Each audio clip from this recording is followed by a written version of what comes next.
This program features live coverage of an African safari and may include animal kills and carcasses. Viewer discretion is advised. This is why the Nkuhuma Pride is such a firm favourite. It's Kinky Tail.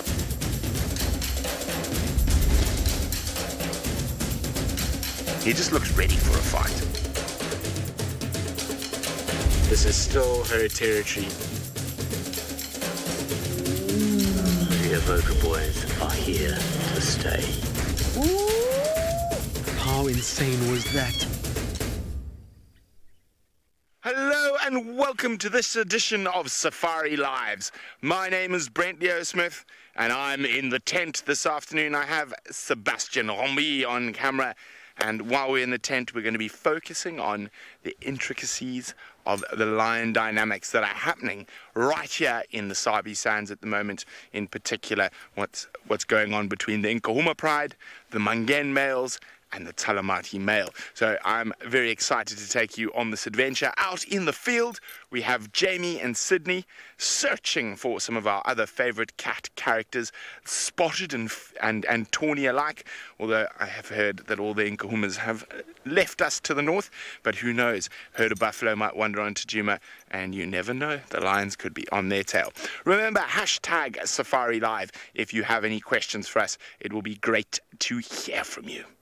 Now, it's been a busy week here on Djuma, so while I think about what's going on, I'm actually completely lying. I'm going to show you the map so we can talk about what's been going on this week.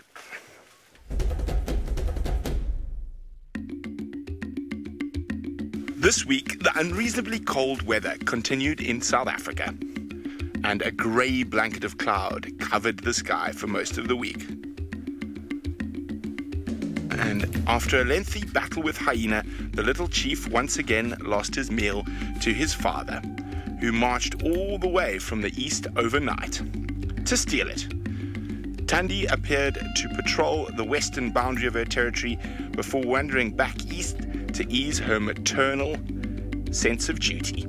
Thandi's larger and younger neighbour and rival, Shidulu, came into Djuma later in the week to remark her own boundary. After the rain, the Avoca male lions appear more confident by day, shaking their newly darkened manes as they strode through Djuma. The supplemented Nkuhuma Pride seemed to have enough of Torchwood this week and moved west once again in search of buffalo. Across in the Masai Mara, the tale of two fallen giraffe thought to have fought to death captured our attention for most of the week. Given the sheer number of sub-adult lions in the Ololo Pride, two jet giraffe would probably have come as enormous relief to the overworked females. The Olololos had to settle for buffalo killed below the Ngama camp. And well, welcome back. And it has been a busy week. And, well, hopefully it's going to be as busy this evening. So while we sit here and ponder, let's go to James in the Mara. Good afternoon, everybody, and welcome to this end of the Sunset Safari Live episode 564. I actually don't know which episode. I think it is probably episode 23. We're sitting with the North Clan of Hyenas at their main natal den here in the Masai Mara. My name is James Hendry, and Manu Akata is on camera. He just sliced his hand open on the camera. Well done. Good. Now, we're over here trying to figure out what is going on. Oh, look, there's a little cub. Now, we think that this cub perhaps belongs, well, we know it belongs to the female behind her, or him, and I don't know who that is. Manu thinks that it is Soup, but it can't be Soup because Soup's got lobster and chow, right? So it can't be Soup. So this little chap belongs to a hyena female lying just behind her. We have seen Sour. She was quite easily identifiable. She's quite orangish. She's gone around the corner. She's also got a cub here, only one. So these two females have got cubs at the North Clan Den. No sign of Wafflies, the famous. but we are going to try and unpack what's happening here over the course of the afternoon and possibly the next week. I think we'll probably spend some time at this den site. Very, very special, especially after Jamie had done all this work here and spent so much time unravelling things, and Manu had filmed so much of it. It's just so special to come and see it all in the flesh, as it were. It's a perfect time to visit because, of course, it is getting a little bit cooler. It is 5 o'clock in the evening here in the Masai Mara, and so with any luck, we'll see a bit of activity fairly soon. Well, even more activity. So far, 2 females and 2 cubs. Now remember to ask us any questions you'd like to, #SafariLive. And this is a highlights package, largely, of what we've seen during the course of the week. And so let's talk about the characters that are the Safari Lives. Now, on that note, we had a very special sighting with some, I suppose you might call them non-characters, but because the sighting was so unusual, it made it into our weekly highlights reel.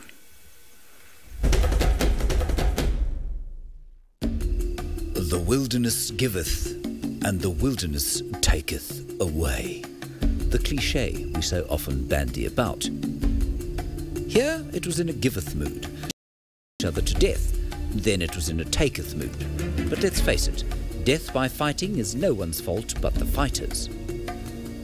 For 3 days, the river pride, hyenas, jackals, storks, and vultures by the gazillion revelled on Mother Nature's beneficence.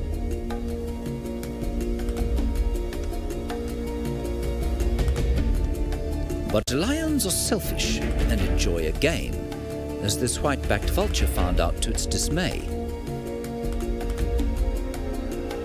Eventually, however, the cats were too full to continue, and the scavengers were left in peace to finish the carvery.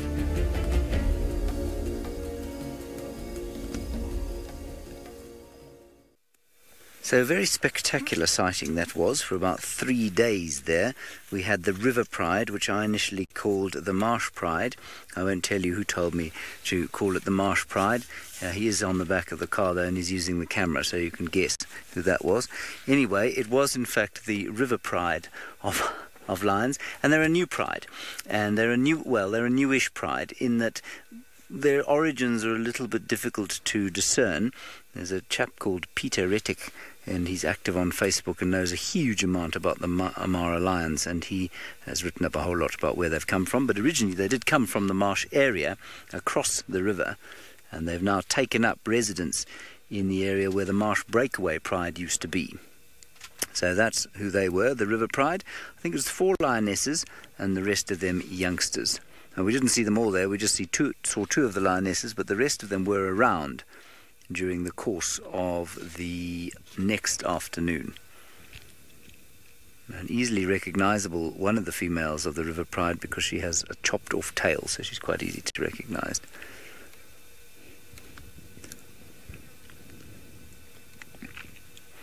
Righty, we're going to stay here, unpack more of what's going on here with the North Clan. Sydney Niconico is sitting in Juma, driving around, probably sweating quite heavily.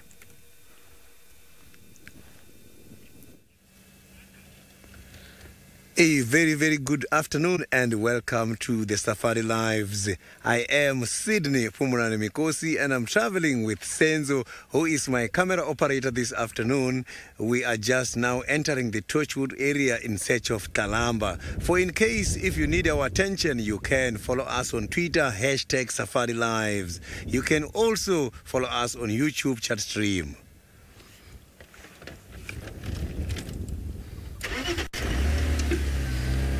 The sun is very hot at the moment. I'm sure Kalamba might be sleeping somewhere in this area.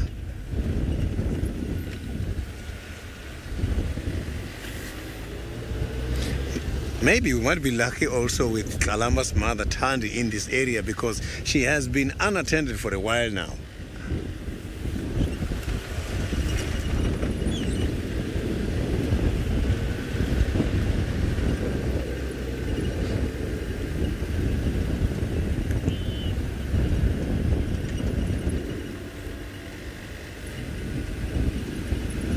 Earlier this week, Thandi and Kalamba has been seen together playing with each other. It was a lovely sighting.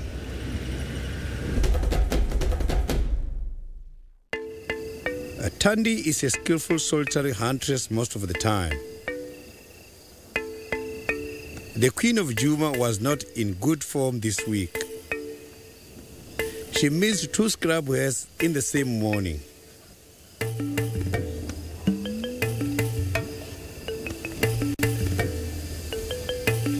Her various strategies failed, which is a pity given that she has a daughter to look after.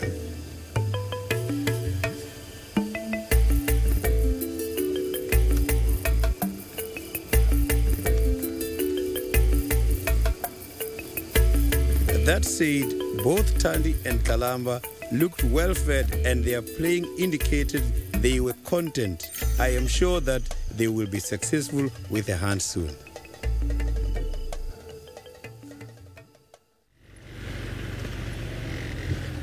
Yeah, it seems like the smaller prey such as the scrub hairs do battle Thandi a lot when she's doing some hunting.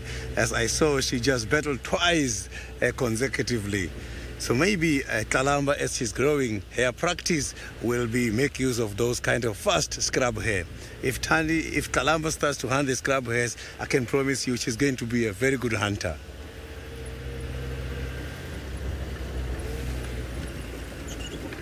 A scrub hair is not an easy prey.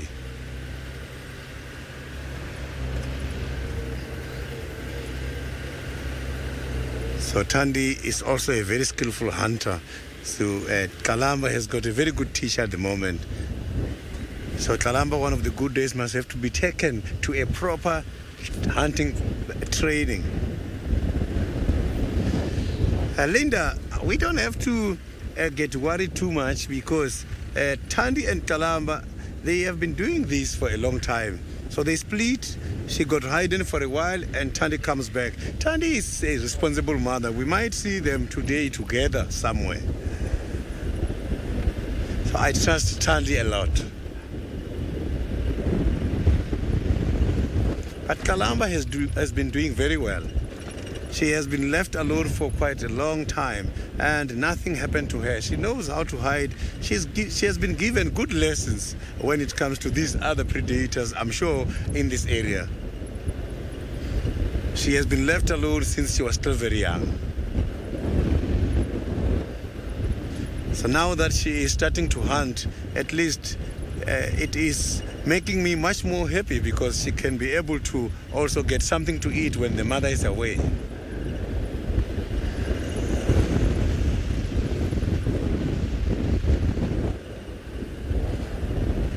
So now, Jamie, during the course of the week, has also been with the lovely impalas.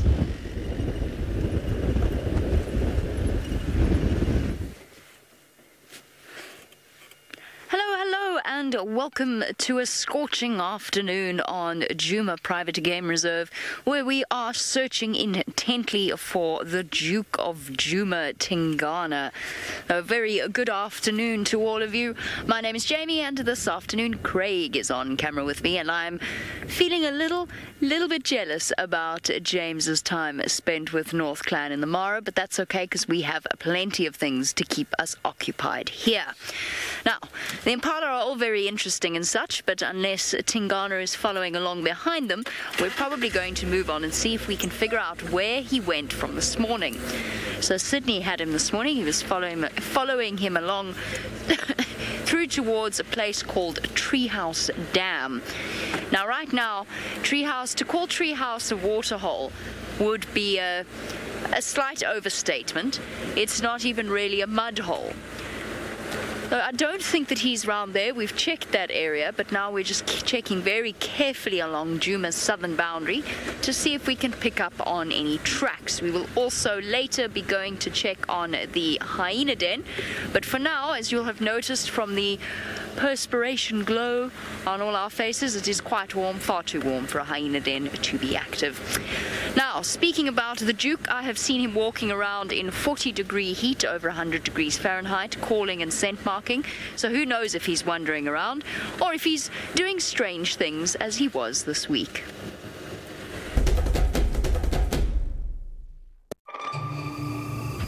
Tingana seemed alert as he tiptoed cautiously through Djuma.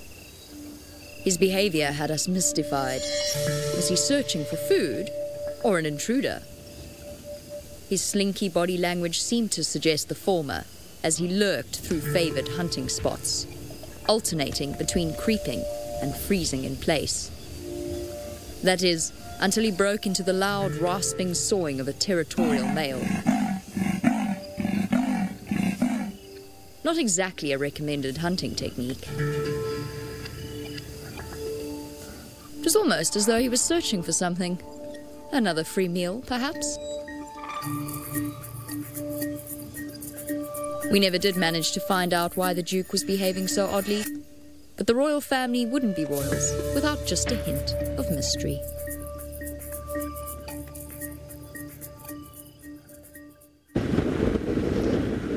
So many mysteries to unpack and unfold, such as where has Tingana gone from here? Because, well, many years ago, I was following Tingana along Zoe's Road, and many of you might not know where it is, but it's actually that road over there. I was following him, and I just started working for SafariLive, and I was watching him call. It was beautiful. It was the most magnificent sighting until all of a sudden the ground disappeared out from under my wheels and I was going nowhere. I'd fallen through an aardvark burrow. Now, something very similar happened to Sydney this morning while he was attempting to keep up with the weaving Duke. As he ducked and dove behind the trees, unfortunately Sydney found himself firmly planted with two wheels that were not going anywhere, and in fact the entire car was pretty much disappeared into a hole. During that whole commotion, naturally the Duke took fright and scuttled off somewhere towards Treehouse Dam. I'm hoping that we've Prince popping out. I will stop for 1 second because we have a supporting character. It's going to be very difficult for Craig because it is very, very bright. But up there is a white-backed vulture nest. And I'm just drawing it to your attention because we've been following them over the course of the last few weeks. And we know that they have chicks in there. In fact, the chicks must be, nearly fully grown. It looks so odd. I can barely see, the light is so bright. A very peculiar looking vulture. Perhaps it's just the way that it's sitting. Ah, there we go, that looks more like a vulture. There we go, the white-backed vulture sitting on the nest. I haven't seen any sign of little chicks' heads, but I believe that they do have chicks in there. Wrapped around with a nice, neat covering, or coincidentally, a covering of mistletoe. That is parasitizing the marula tree in which the nest sits. Now, I suspect that Tingana might be sitting in a tree, but he would not pick a marula tree in the same way that this vulture has, because it has no leaves and no way of sheltering him. I mentioned that it's warm. The nice thing about for a leopard to be in trees, and probably the vulture is enjoying right now, is the breeze. So down on the ground, obviously the earth, the surface of the soil really heats up. But up in the boughs of the trees, it's a little bit cooler, a little bit windier. There's a bit of a breeze to take the edge off the heat. So that's what I've been doing while I've been searching for Tingana, is just scanning the tops of the trees to see whether or not I can lay eyes on him. Mr. Hendry in the Mara has sent me a very, very helpful photo of a hyena's head, and he's asked me who it is, and I've got absolutely no idea. My sincerest apologies. I don't know. I have no idea. I'll have a look again and see if I can figure it out, but I can't quite gauge from just the ears. I need the spot buttons. While I go off search for Tingana and try and figure out who James's hyena is, you are going to be sent to Brent in the tent. Hello, welcome back to Brent in the Tent. Just a quick note before we delve into the lion discussion. No need to be worried about little Tlalamba. It is very normal for a female leopard to spend extended periods away from a cub of Tlalamba's age. It is preparing her for independence. It is 100% normal, so no need to worry too much about Tlalamba. Now, let's talk about some lions. Now, of course, there's been such fascinating behavior around the Nkahuma pride.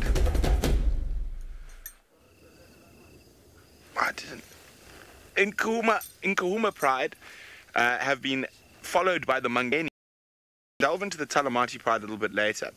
The Nkahuma pride are very uncomfortable, as we can see here, with these mangy males following them around. There we go, watch. And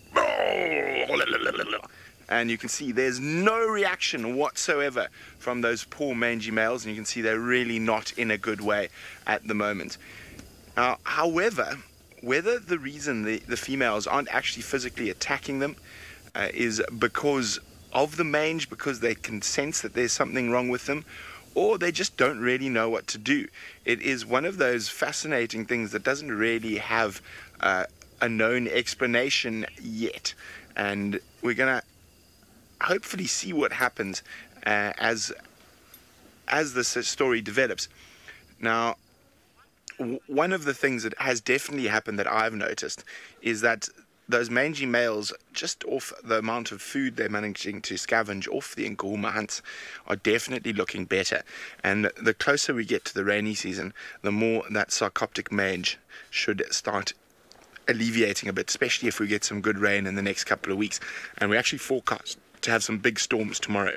So time will tell. And I think these poor young boys, with the Birmingham boys heading down south, have just found themselves in such a difficult position that they're lonely and they're not well, so they're probably not able to do too much hunting of their own. So they've latched onto this pride, and for some reason the females haven't really attacked them too much and are sort of tolerating them as long as they don't touch or get too close.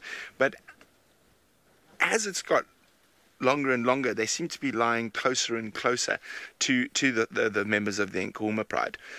And it is really interesting to watch. The Talamati male is a bit of a different story, however. So if you delve back into the history of the Nkahumas and the Talamati pride, they actually are related. So they do come from the same pride. If I remember correctly, the Nkahumas are an offshoot of the Talamati pride. When the Talamati pride got too big, a few females broke off. When I started, I think there were eight adult females in the Nkahuma pride, and the Birmingham males, the Birmingham boys, when they took over from the Matimbas, killed 3 of them, as well as a sub-adult female. And that brought them back down to 5, and they've been struggling to get back up since then. And that's probably why they are far more comfortable with the Talamati male. There is some degree of sort of knowledge of that pride. They're not the friendliest because they've been split for some time, but they definitely do know each other, and their territories overlap to the north of us here. So that's probably why the Talamati male is being accepted more so than the Mangens that come from the south, from a completely different set of cats. And it's going to be very interesting to see, as I say, what's happening. Okay, we have a question coming in. No, we have a cancelling question coming in. Okay.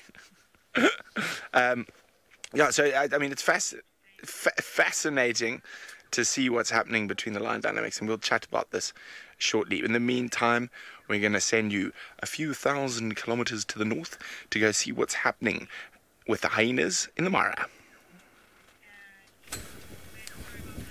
Now, here we are with another cub. And believe it or not, this is the cub that you and I met with Jamie just after she or he was born to the matriarch of the North Clan, the famous Wafflies. Hello, Waffles. How do you do? My name is James. It's lovely to meet you finally. I see that you're enthralled to meet me, almost as enthralled as I am to meet you. Now we know this is Waffles, for those of you who haven't watched us before, because she's got a collar. It's one of the ways we know. And she is the most dominant female in this clan. And until fairly recently, she didn't actually have any daughters or sons. Oh, no, she had a few sons maybe, but no daughters. And as most of you will know, hyenas' clans are run along a matrilineal... Ooh, look at that injury. A matrilineal society, which means that her daughter should take over from her, or could well take over from her when she dies. Now, she's quite old, and until recently she didn't have a daughter, and we don't know if these cubs could be her daughters or sons. We haven't seen. Now she's going to feed them. She does have a granddaughter called Soup, but she doesn't have a daughter anymore. Look at this, isn't this precious? This is just magic.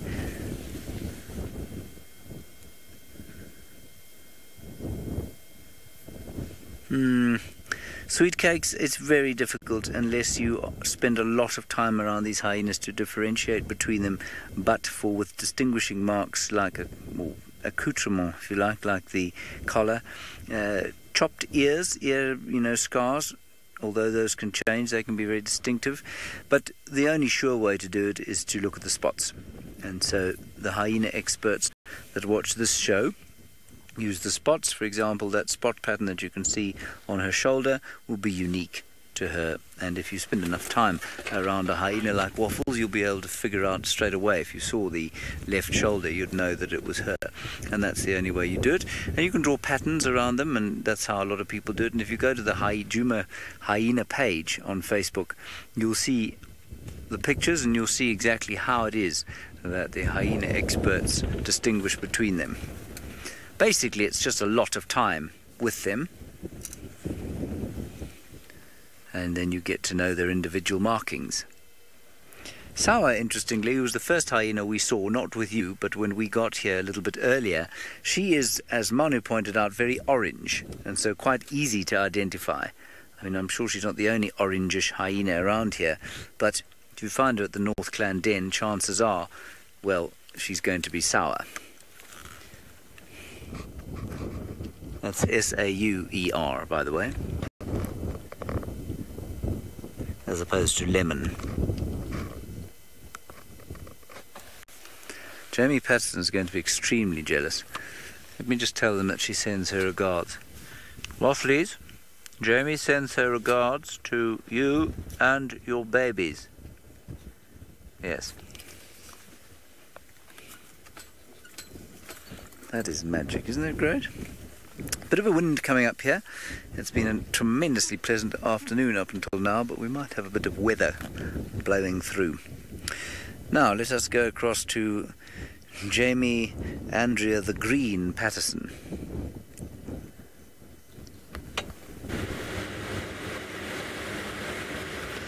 I still remember my last moment with Waffles. She led me... Oh, green with envy, right, I got it. I see. I didn't understand what James was saying at all, so that went straight over my head. My reflexes were too slow, I couldn't catch it, it went straight over my head. I am green with envy, and I was just talking or thinking about the last time I saw Waffles. I was shouting goodbye at her as she led us straight into a stampeding, panicked herd of wildebeest in the dark on my very last afternoon in the Mara, and I had to retreat at high speed. So that was my last moment spent with her. She also was very smelly at the time, but I'm glad that James has given her my regards. I do miss her.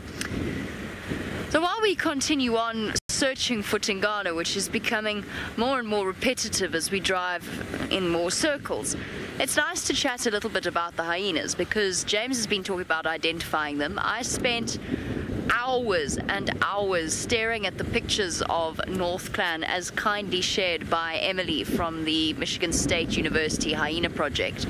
She gave me her personal photographs, and I stared at them, and then I tested myself, and I covered the name, and I flipped through, and I put them in random order, but of course then I learnt the body language of each hyena rather than the spots. So it took me a very long time to figure out who was who in that clan, and even then I definitely don't know them all. I try to learn at least 3 different spot sections on each side.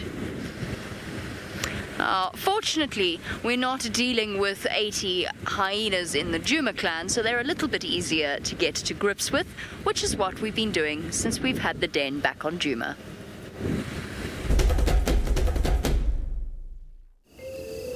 What a joy it is to have a den on Juma once again.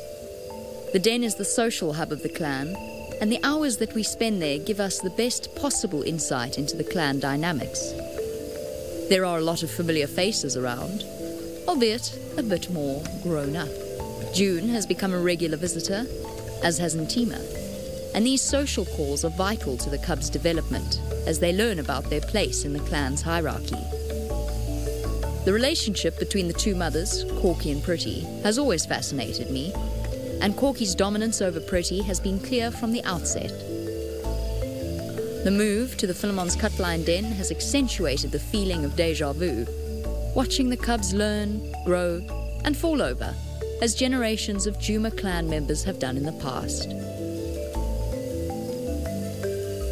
Hyena cubs inherit their status from their mother, regardless of their sex, so they learn from observing their mother's interactions with other clan members.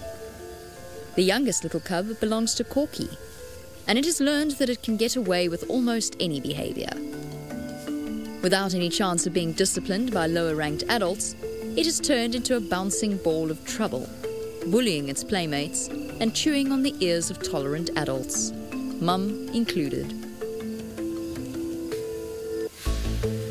When it's not terrorizing other clan members, the cub entertains itself by gracelessly climbing, or falling, over the various obstacles at the den.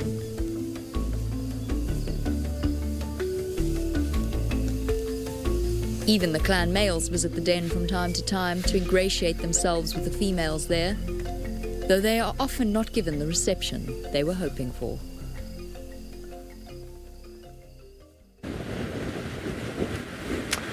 Oh, it is all wonderful to spend that amount of time at the den and to watch the cubs falling over each other. But as most of you know, it's not exactly been a complete utopia to the Philemon's Cutline Den. And we'll go there a little bit later in the vain hope that the hyenas are going to be, the mothers are going to be back. I haven't seen them today. I was on walk this morning. And I just want to stop at Treehouse quickly. I heard a squirrel, but now the wind is howling. I heard a squirrel alarm calling, and I'm convinced that Tingana is somewhere down here. We'll get into the Juma clan tragedy in a little bit. Or impending potential tragedy, not necessarily tragedy. There's other alarm calls as well.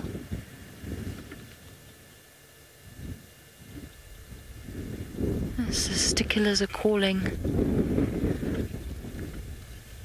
I mentioned that he does move around in the heat of the... There he is. I'm staring at him. I'm completely incompetent. He's right there. Craig, below the dead tree. Found him. Hold on.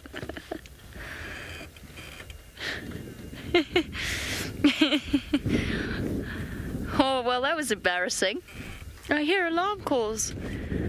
I'm sure he's in there somewhere and staring at him. Idiot. Hold on a moment. We'll go a little bit closer. Well, it all's well that's all is well that ends well. And we have found the Duke of Juma himself, looking very flat and very comfortable. Let's go have a look-see. Marvelous. Easy. I really didn't need to do the massive circles that I did if I'd just looked a bit more carefully earlier, because I've driven past you at least once before.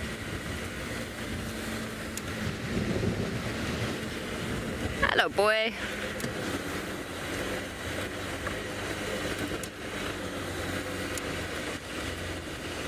I'm trying to see if I can find us a suitable view. He stares at us. Now, Rosalind, while I have a look at Craig's view, is that all right there for you, Craig? Cool. While I find us a suitable view, hello, my boy. Rosalind wants to know, how do leopards survive in this heat? They actually do so relatively well. I mean, there are animals that are adapted to living in the heat of the African wilderness. So obviously they'll rest during the hottest times of the day in the shade, mostly. Sometimes they'll move around when they have to, but you can see he's breathing very, very fast at the moment. He's not full-on panting, but he is essentially putting as much blood flow through his nasal passages as he can. Obviously, the membranes there are very, very thin, so the blood is close to the surface, and the membranes in there are moist as well. So by passing, as he's breathing like that, breathing rapidly, through evaporation, he's actually cooling down the blood, which is then going across to the rest of him. So although they might look as though they would struggle with heat with that thick fur coat, you have to remember that they have evolved in a country, or not in a country, in a continent that by and large is known for some very, very warm temperatures, as well as some extremes of cold as well. It's not that he's not struggling to dissipate heat. Now, obviously, a big male leopard like Tingana will, by and large, have to work harder at maintaining his internal body temperature than, say, a Tundi, or at least cooling down. So that's just a basic maths equation. The bigger the animal, the bulkier the animal. Oh, shame, something's in his eye. Biting fly, perhaps. The bigger the animal, the smaller the surface area to volume ratio, and the harder it is for them to lose heat. So it's a really simple maths problem. So for elephants, they have to have quite a sophisticated cooling system. And that's, of course, their large ears. They'll also go for mud baths, which we never see leopards do. Only Hossano when he was younger and used to catch terrapins all the time, or Vutomi. But leopards don't go and wallow in the mud like buffalo or rhino or elephants do. It would mess up their pristine white bellies, which would be tragic.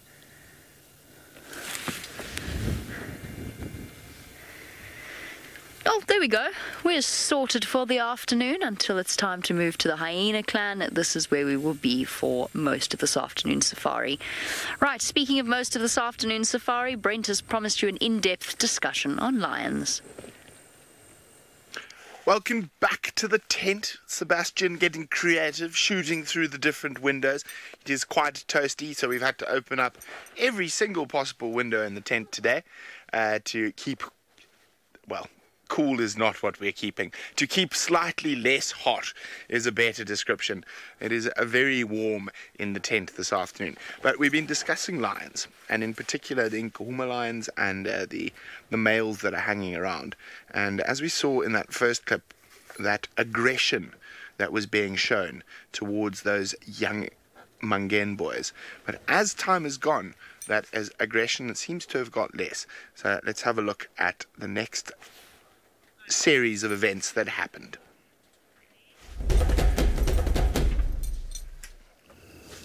So there we go. You can see much closer, still getting the snarly snarls, but not nearly as aggressive from a long distance. And you can see that those boys are less than 30-40 centimeters away. So there does seem to be a level of tolerance, but I have noticed that when they do come that close, a lot of the females will get up and move off a bit to try to create a bit more distance between themselves and the males. So as I say, it's very difficult to say how this is going to play out. It's fascinating to watch though, because we don't really know how this is going to play out, and that's one of the wonderful things about being out here, is we get to see stuff that is just not normal. And that's the wonderful thing about the bushes, that as soon as you think you've got everything worked out, in comes the curveball to teach you all again. And that's what I love. But in time to predict what's going to happen, I would be absolutely talking nonsense if I could tell you I had a reasonable idea of what's going to happen with all these young males. Now, who knows with the evokers, and there could very easily be another group of male lions that come in from the east or the north. So at the moment everything is still very much up in the air, and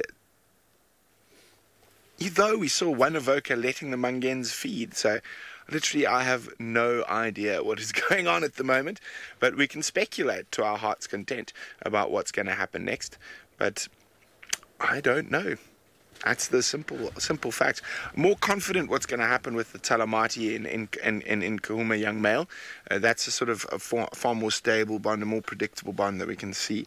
Whether those 3 Mangen males are pushing to try join those other 2 males, if they disperse together, will they disperse as a coalition? Don't have a clue, to be honest. I think it's very possible that the Mangen, not the Mangen, the Talamati and the Ngoma boy might disperse together.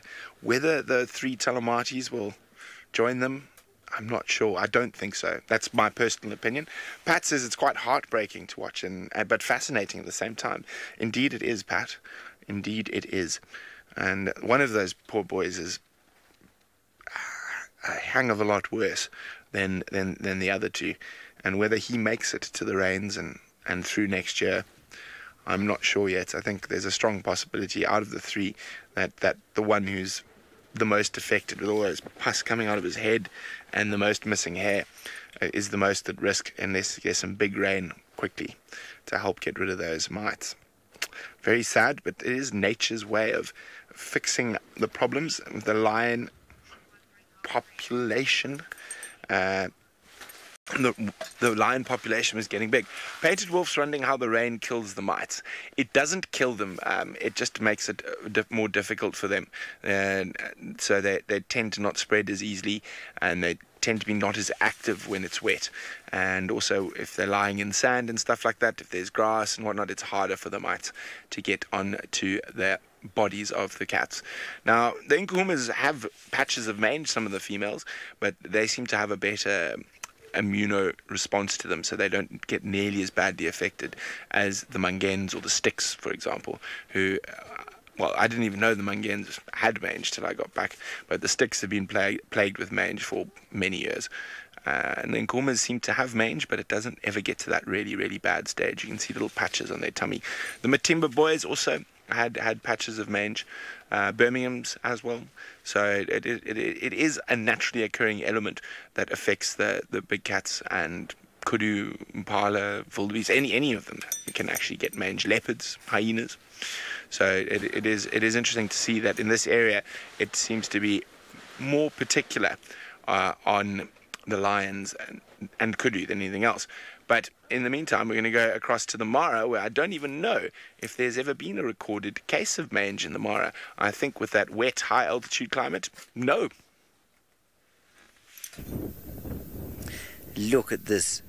We've got the 2 cubs of wafflies out of the den, and we're hoping desperately that we might be able to gender them, find out what gender they are. Are you allowed to say that these days anymore? I think using the term gender might be considered politically incorrect. But I'm afraid I don't care. So, yes, we want to know if these things are male or female, because that's going to tell us whether or not Waffles has birthed herself an heir. They are having a little bit of a spat, and certainly the one currently on the right does seem to be winning most of the spats. Might be slightly larger. I mean, that really looks sore than his or her pal. Brent, I don't think there's any mange in the Mara, although if you look at the back of Wafflies there, it looks like a bit of mange. It's certainly not mange, I don't think. It's much too wet here. She has got what looks like a nasty injury on her back, including puncture marks. So quite possibly she was set upon by a lion or maybe another hyena. She looks in very good nick though, so I seriously doubt she's been toppled from her position at this stage of the game. Very sweet. These chaps have just been watching elephants go past. We've probably had about 50 elephants wander past this den site. There are some in the background, you can see. The weather not quite as pleasant as it was when we arrived, but it does change very quickly in this part of the world. I was just saying that when Waffles stood up, she's not really an oil painting. She's quite a battered old girl. You know, she's done a huge amount of work since her time as the matriarch of the North Clan began here in the Masai Mara, and I'm filled with admiration and respect for her. But as I was also saying, I'm not sure that I would give my child a stuffed toy that looked like Waffles. It'd give them nightmares for years. Stuffed toy that looked like her children, however, well, that would keep them very cheerful. They are the cutest little things.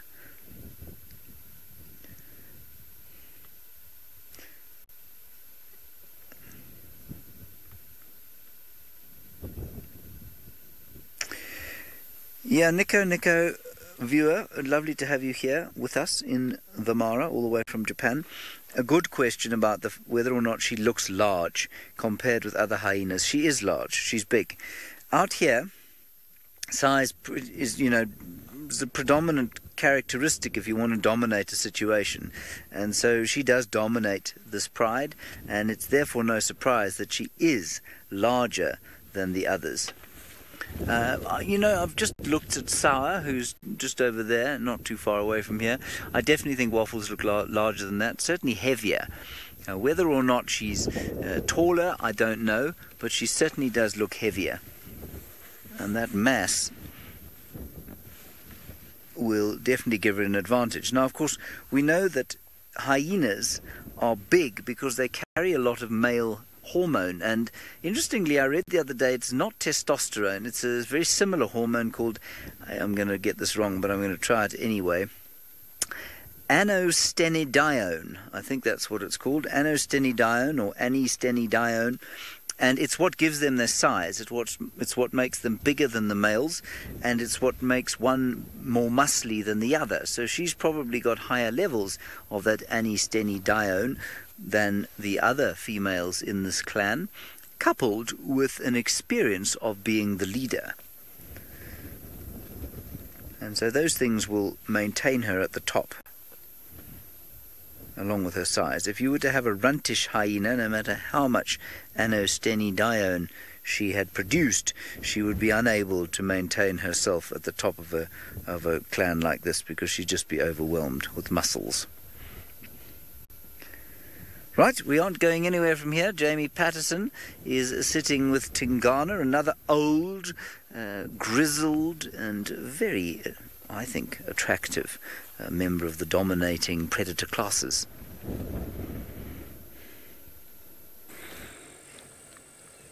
Well, I mean, all leopards they're probably the most attractive of the predator classes. Even a slightly well-aged specimen such as Tingana, and he's not even that old. I mean, he is starting to show signs of his age. He walks with a perpetual limp, just a little bit every now and again. He's all scarred around his nose. His ears are a little bit tatty now, but he's still left no one in any doubt as to just how dominant he truly is. He's managed to continue to defend his territory around Djuma, around Torchwood and Buffelshoek quite easily. He's had no further challenges. And he looks every bit a male in his prime. Of course, it certainly helps to maintain your hold on power when you can leave the responsibility of feeding yourself to your son.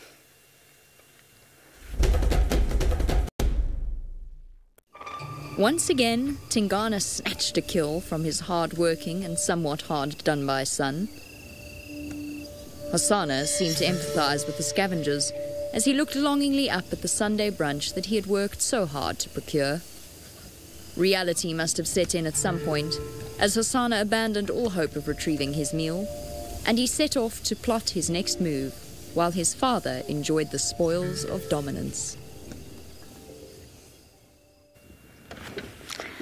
And that is that. The price of dominance indeed, or the reward of being the dominant male. Whether he's stealing from Hosanna or potentially from Tundi, Tingana's done particularly well for himself over the course of the last few weeks. Now, we always think of leopards as being hunters rather than scavengers, but the truth is they will scavenge as much as they can if they see the opportunity. We've seen multiple different leopards do it on different occasions.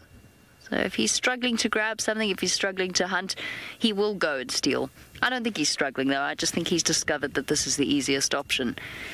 Why be intolerant of his son when he knows that he's getting older and he knows that Hosana is providing perfectly adequately for him?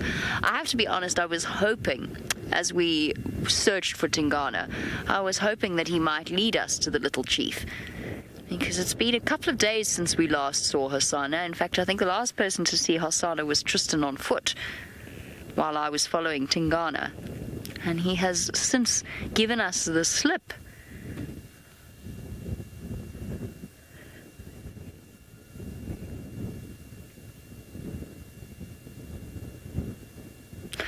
Brian would like to know who dominated this territory before Tingana. A beautiful male leopard known as Mvula, which is the word for rain. So Mvula, with his bright blue eyes, I always thought of them as blue eyes, he was known as the king of Djuma. And there was the queen, of course, was Karula, and Mvula was her king, at least in this area. And he reached the point of sort of, he was about at Tingana's stage when I first started working here. He was getting older, but he still had enough dominance left in him to fight for a territory and maintain a territory on Buffelshoek and Manuleti side. More Buffelshoek. And then slowly, as he got older and older, he became more and more ragged, and eventually he did what all old male leopards do when they're no longer able to compete for a territory, and he became nomadic and essentially wandered around, searching for just ways of staying alive. Still hunting for himself, but just staying out of the way of other bigger male leopards. So Tingana actually dethroned Mvula, at least in this area. But it's not really a dethroning. It's not as though a leopard comes in and, there's a massive fight and the male's killed. It does happen every now and again, but in this case, it was just a gentle shuffling and shoving until Tingana was in most of Mvula's territory and Mvula had kind of been pushed to the outskirts. He was a wonderful leopard on foot, Mvula. Oh, am I boring you with tales of your ex-rival? I see. He was so relaxed, Mvula. He gave us really a couple of beautiful sightings. He was much loved. Now, all sorts of things happen over the course of the years as we spend time with the wildlife out here, and it still remains to be seen exactly how things are going to play out with the Nkuhumas.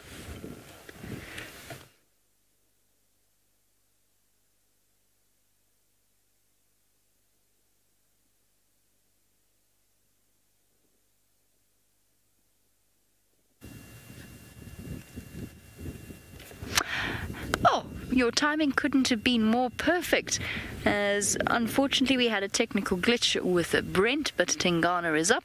He's moving, and he is just really kindly proving the sort of the thing that I was telling you about him moving in the heat of the day to be correct. Where are we off to, boy?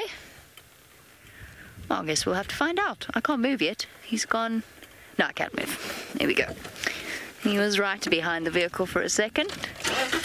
Okay, let's go and see if Brent has managed to get his stuff together in the tent and is now able to talk to you. Yeah, sorry about that. We're not sure what happened, but we're discussing. Well, you didn't hear what I said. I said I think Nkuhuma Pride haven't had quite as much success in hunting buffalo this dry season as they've had in the past. I think 2 years ago probably was the most impressive dry season during the drought, and they were just murdering buffalo left, right and centre. But this year the buffalo, with a bit of rain early in the year, have been in better condition and better equipped to see them off. So let's have a look at a bit of lion buffalo action from earlier in the week.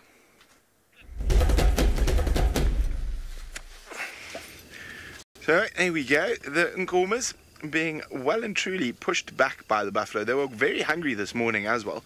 So it was actually quite surprising that they gave up as quickly as they did. But these buffalo were looking very determined. And you see they're just testing. And There's that little Talamati, or was that the little Nkuma? That's the little Nkuma. But you can see there was intent, but the buffalo were having none of it. And I think even if they had managed to grab one out of the herd, the mood the herd was in, as you can see, was going to keep them on their toes for sure. So there's a whole bunch of different reasons why this might be. There could be the fact that those mangenis around, they're not feeling as confident. They feel like someone's putting them off. The Talamati, he looks like he could be quite useful in a buffalo scuffle, but they're definitely not catching buffalo like they have been in dry seasons previously. I mean, if you think about it, they were going through almost 1-2 buffalo bulls a week. Even if we weren't seeing it, we were finding them on the kills, or we were finding them or hearing about them catching somewhere else. Now, of course, that drought knocked out that massive population of buffalo bulls that we used to have on Djuma. I mean, we could often see 40 dugger boys in a day at the various waterholes. And at the moment, we don't, and we barely see a dugger boy. I think maybe we see them, if we're lucky, once or twice a week. We've been seeing more big herds. And those older bulls really took a hammering during the drought, and they haven't quite got back up to their numbers. Maybe that's why they're not having as much luck as they have in the past, and they're having to go after fitter, faster, feistier buffalo in the herds. And of course, a herd's mentality, they'll often come back and help them defend. And if they don't start catching buffalo soon, it's going to be a little late, because as soon as that green grass sprouts from the rain, the buffalo are going to start gathering their strength very quickly. Oh, we got a question from a Niconico viewer. An excellent question. Is that apart from being a large pride, do they still risk injury from buffalo hunting? Most certainly they do. Now, let's take a nice big buffalo bull like this. Oh dear. Nearly knocked over the insects. This probably weighs about 35 kilos, 40 kilos, maybe a little bit less, maybe 30 kilos. But you can see how massive this boss is and how heavy it is. And a buffalo can do some serious damage. I've seen them throw lions by using the hook here, just hooking into the lion. I've seen them throw them up to 10 meters or 7-8 meters in the air. They can trample them. So even though they're a big pride of lions, it is still a dangerous job hunting big buffalo like that. And of course, in that herd mentality, they'll often charge back and defend even if they've caught the buffalo. Sometimes the herds will come back to defend them. So it is a very dangerous pastime, buffalo hunting. But it's a really big meal, and it will keep the pride fed for a couple of days. So sometimes the risk is worth the reward. Okay. Now, we're going to get comfortable again and get ready for our next little lion discussion. In the meantime, let's send you all the way north to the Mara. We're still here, and the sun's popped out, which is very nice indeed. And you can see little Wafflies' cubs enjoying a little bit of sun. I have just eaten a nut, and that's why I sound like I'm eating. It's because I am eating. Now, the well confident one just walked all the way up to the car and then went back, and the other walked about sort of, I don't know, 3 meters away from her mother. So definitely one showing more signs of dominance or confidence than the other at this stage. Isn't that light spectacular now? Just a little bit sad that we have a wind blowing, but not so devastated that I'll cry. Chris, interestingly, the textbooks will tell you probably a couple of weeks, maybe even a month or two before they eat meat. We've seen Corky at Djuma bringing meat back to the den from the first week, and given that hyenas are born with teeth, I think it happens very early on. Now, those born to less dominant females, of course, won't have the pleasure of meat as early on, because less dominant females will tend not to bring meat back to the den because they'll just have it stolen. And so you can probably be fairly sure that these chaps have been eating meat from about 2 weeks, a week to 2 weeks old.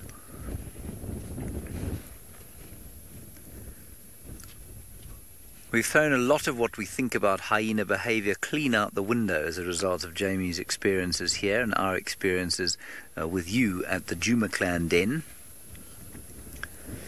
You will read, for example, in South Africa's preeminent mammal text that all females in a clan outrank all males.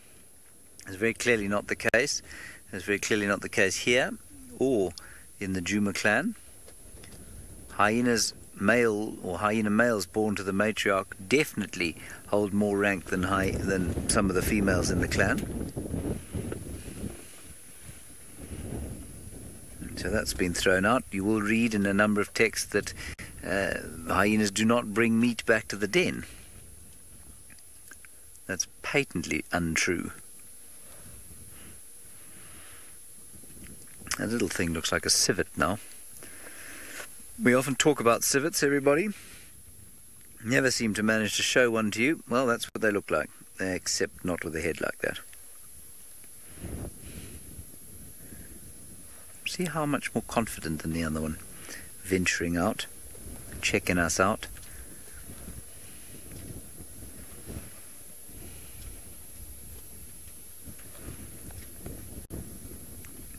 Palmyra hyena dens do not smell great, I must say. The wind is blowing from us to them, so we can't smell them at the moment. Hyenas themselves are stinky creatures. They don't worry about their smell anything like lions and leopards do. They don't clean each other nearly as fastidiously, and that's probably because they do a lot of scavenging, and their hunting technique, of course, is that of a coursing predator rather than a stalking one. So they don't really care what they smell like. They don't care, much like wild dogs, whether or not their prey smell them coming. And they also don't leave the den necessarily for hygienic reasons. They will leave it if pressured by other predators. So if lions came through here regularly, they'd up sticks and leave. But they don't necessarily, I believe, especially like wild dogs, they don't leave the den site in order to sort of go to a cleaner place. Because this den site, or this den area, has been occupied for a very long time. This is the old natal den site of the North Clan. Look at those elephants in the background. It's just spectacular. There is something deeply gobsmacking about this place. It is just utterly magic. What a privilege it is to be sitting out here at 6 o'clock in the evening in the Masai Mara, not another soul around. All right, the old Duke now seems to be up and about and doing his evening exercises. That's good. Hopefully it'll keep him young.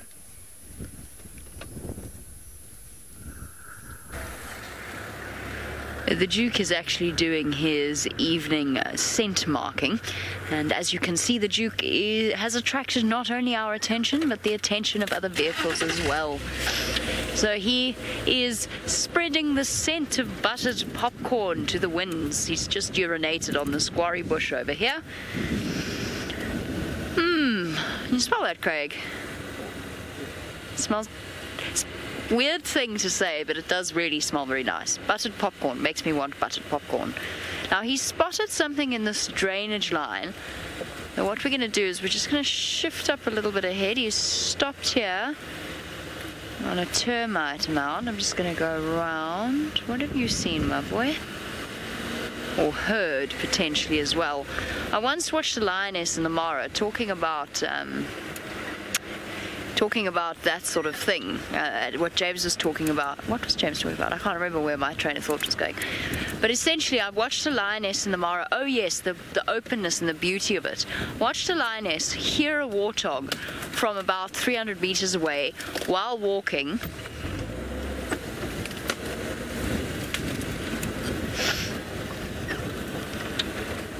While hunting something else. So I'm sure that he's picked up on something, he's heard something. Now you'll notice for our new viewers that we're driving over trees. You don't need to be concerned about that in any way. They are trees that will spring back up again. And in that case, that was a bush encroacher known as a monkey orange. Robert, you want to know how much longer I think he can defend his territory? How's that there, Craig? Let me see him. I think he's probably got... Oh, it's such guesswork. It really is. I mean, it depends upon what the hook or hookamuri, his rival, decides to do. You know, he could end up following a very similar path to the... he could end up following a very similar path to Mvula. The hookamuri could push him further and further to the north. So really, it's guesswork. I would say he's got at least another year. But that's barring anything unforeseen. He could find himself with another injury, and that could be it. That could be the end, because I've noticed that he really has aged. Since I left, he has definitely got older. He looks older. Starting to be a bit saggy around the jowls. Doesn't mean he's not still beautiful.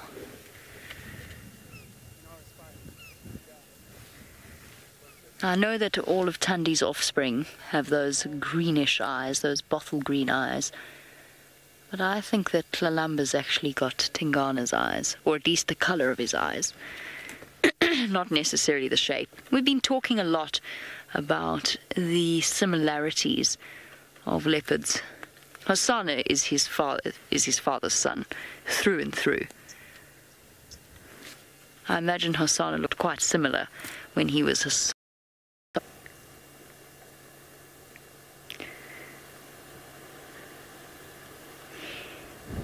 Know what else it is? It's the skin.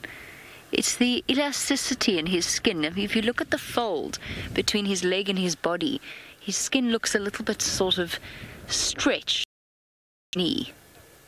Those are all little signs of age. Most importantly, the yellowing of his teeth. It's the best, most accurate way of aging any of the big cats, is to have a look at their teeth. Nice hunting weather for him. It's windy. He's intently looking in the direction of this drainage line.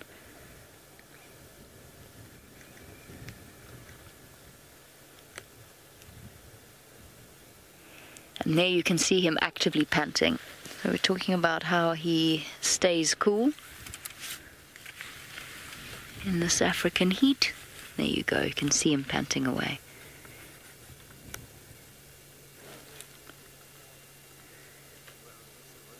Here we go. Perfect opportunity for screenshots. Remember, you can share those on #SafariLive on Twitter or in the comments section of YouTube, along with any questions that you may have to ask. So while you think about what questions you would like to ask about the Duke, let's go and see whether Brent has any answers on the lions. Oof, Jamie's having some wonderful views of the Duke of Djuma, Mr. Tingana. I am still sitting in the sauna that is known as the tent, discussing lion dynamics. Now, of course, the dynamics we're seeing at the moment are very unusual. They're not normal. But who's to say they haven't happened before? It's very seldom you get to follow a pride of lions as closely as we've followed the Nkahuma pride over the last... How many years, Sebastian? Oof, probably close on 8-9 years that the Nkahuma pride is being followed. Me personally, since I've been here, probably close to 3 years on following the Nkahuma pride. So it is absolutely incredible that we are able to spend that much amount of time with a specific pride. And I would probably say no one has quite spent as much time with prides as we have. And in as depth as we have, and the leopards and hyenas, which has given us a chance to witness some incredible behavior and stuff that ain't normal at all, which is what we're witnessing at the moment. Now, the Talamati male has been a bit more accepted, and I think that's probably because the Nkahuma and Talamati pride split not that long ago. But Debbie, not quite sure if I understand Debbie's question correctly. Debbie wants to know, are they more of accepting of the Talamati male because he charges at the Mangens? No, I wouldn't say that. I would say they're more accepting of the Talamati male because they are related at some point. So the Talamati and Nkuhuma pride used to be one pride, and they've split when they got very big, which is normal. I have a glory, a go-away bird, alarm calling, Franklin's panicking. What is outside? It could be a bird of prey. Could also be Hosanna.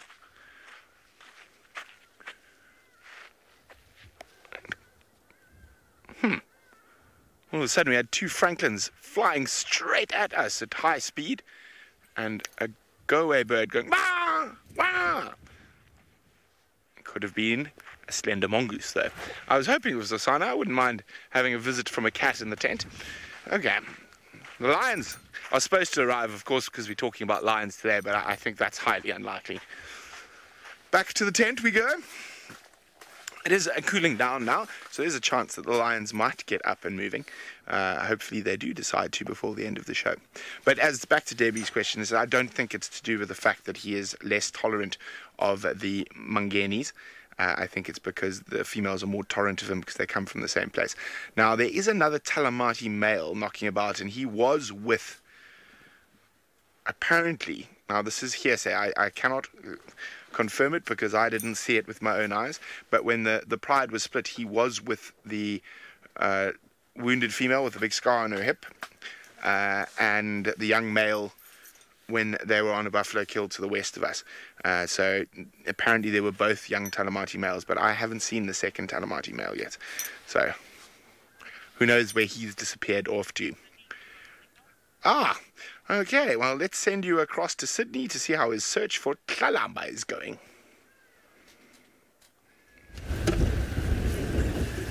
There is no lack of them.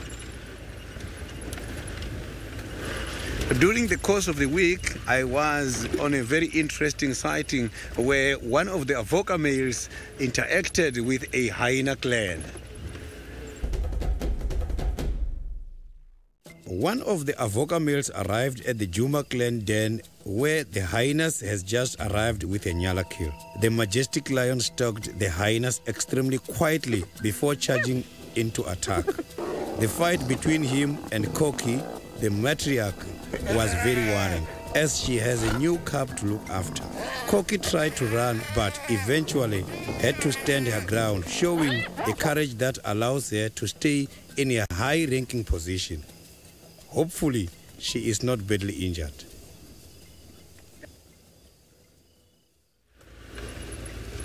So that was a tough interaction.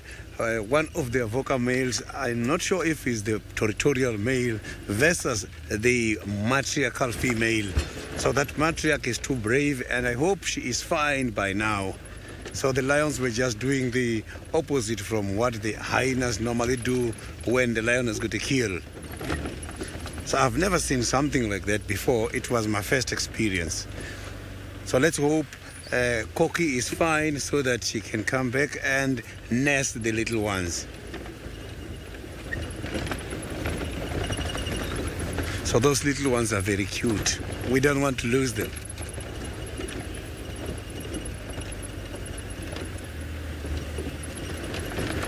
April, that is true. That was very tough. The matriarchal female was also defending herself, and she did manage to bite that big lion a few times, which was something good because she tried to defend herself when that very big male lion was trying to dominate her.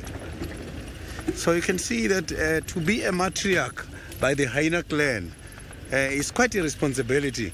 It's not all about giving orders and looking after the den, but you got to also be brave enough in order to challenge the attackers.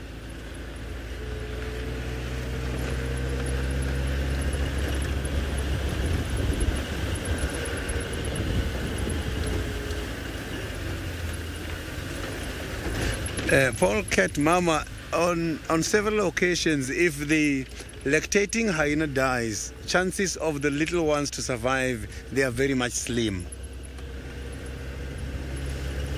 So, but if you can check the hyenas, the milk they produce has got high protein content, which can make the little ones to go a little bit much longer.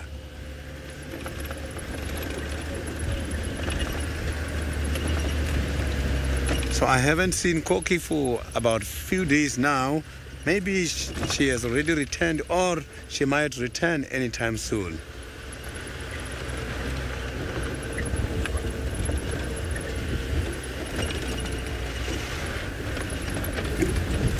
So I will be looking for these lions around here. Maybe we might also see one of those avocas, or the one who caused problems by the hyena den.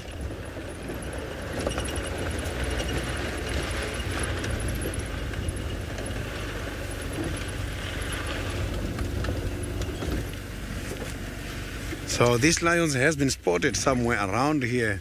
Their tracks has been spotted in the morning. And so now let's go and see the hyenas. Not the Juma hyenas, but the Mara hyenas. Yes, here we are.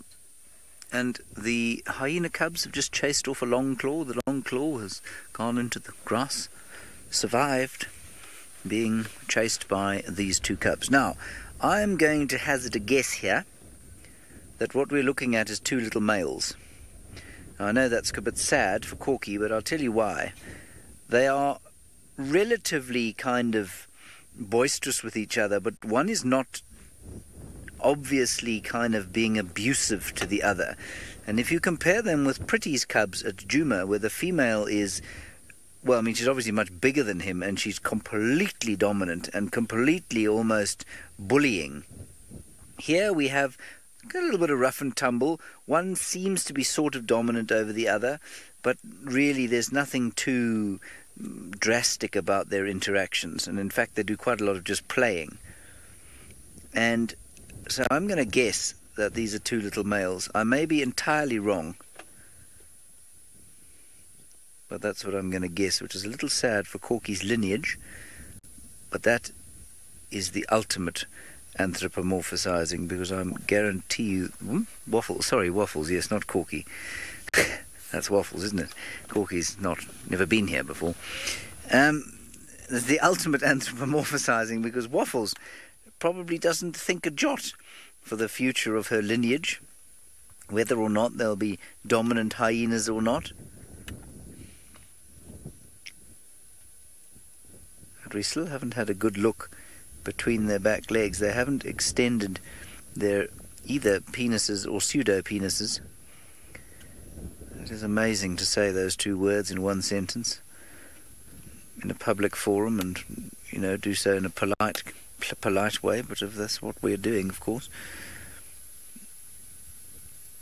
And that's the only way to tell. That's how we manage to sex Pretty's cubs. Cramp in my hip. It's okay, it's gone, don't worry.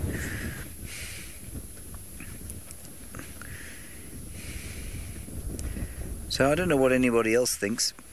If anyone else agrees with me that we're looking at two young males, I'd be very interested to get the feedback of one Jay Patterson. Of course, she's not here to see these things, but she can watch the footage later and see if she agrees with me. The hyena researchers, I haven't asked them actually. I'll see if they know. But they aren't around this evening, so I can't sort of shout across this glorious grassland, golden lit evening. Oh. We were just comparing other places we could be on a Monday afternoon, such as driving home from the bank, which my brother is doing in Johannesburg right now. And it is just tremendous to be here rather than driving home from the bank. Rochelle, you say very hard to tell them apart. Yes, absolutely, extremely hard to tell them apart.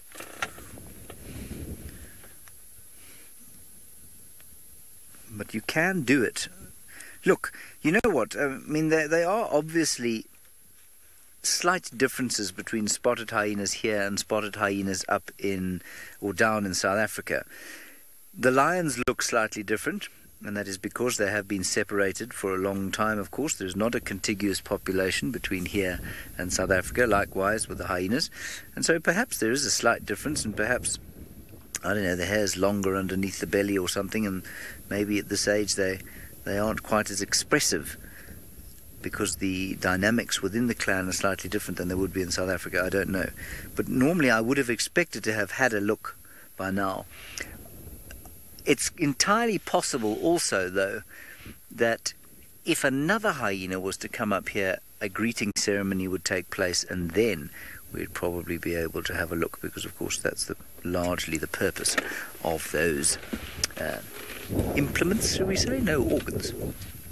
Righty, we were with the Sausage Tree Pride last night. We spent a lot of time with them. They were doing very little at all. In fact, they were doing just about nothing.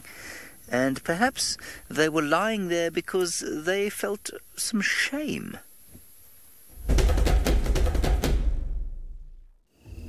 It is a wonder to me that herbivores, especially the big ones, don't do more to protect each other from predators. Lions, faced with a united buffalo front, almost always turn tail. The cats check their retreat to assess the seriousness of the charge.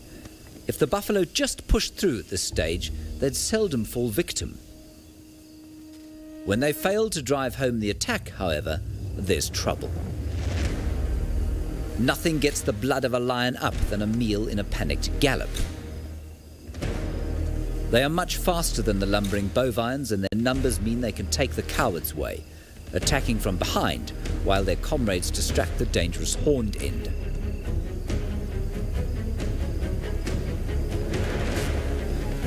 Eventually, exhaustion and weight of numbers wears down the victim. It's tickets when the leonine canines clamp over the muzzle.